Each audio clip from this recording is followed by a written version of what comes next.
Welcome to our fifth and final installment of the Power Implementation Walkthrough. Today we're going to cover audience. Audience. Communication is all about the audience. It doesn't matter so much what your internal monologue is, it matters what the internal monologue is of your audience. Stating the obvious in some sense, but there are very many subtle things here that take practice to build skill. So at the end of the day, you cannot control someone else's thoughts. You cannot control someone else's actions. You can only control your own thoughts and you can only control your own actions and words. But your goal is to control your actions and words in such a way that it has the desired effect with respect to your audience. So we have to always start with the audience, which is why it is at the center of our power implementation triangle. Welcome to Power at Work, where we help you put Robert Greene's 48 Laws of Power to work.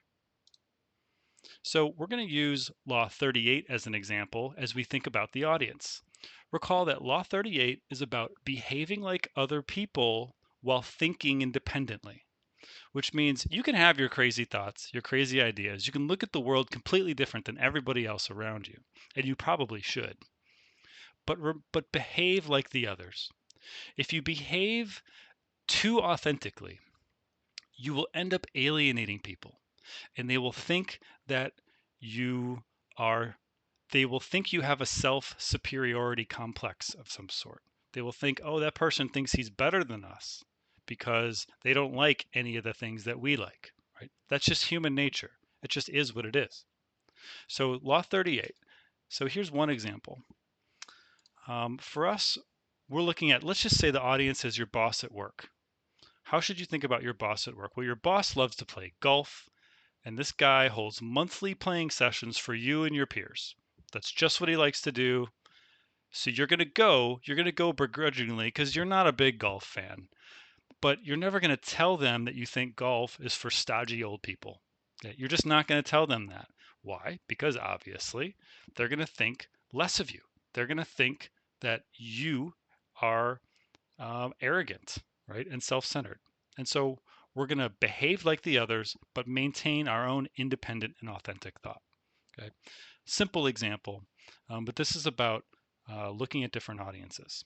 So let's look at a different audience. This is your neighbor, right? Very different audience than your boss. Your neighbor is a retired mechanic and enjoys the simple things in life. Well, you're going to go ahead and keep your esoteric Machiavellian philosophy monologues to yourself, right? Keep the monologues to yourself about Machiavelli and just enjoy the game and drink a Miller Lite, right? Keep it simple. And that's how you're going to build trust, influence, and comfort, and ultimately build your power base with that individual. So those are two simple examples of making sure you're considering your audience in terms of how these laws are applied. So that concludes our five-part series.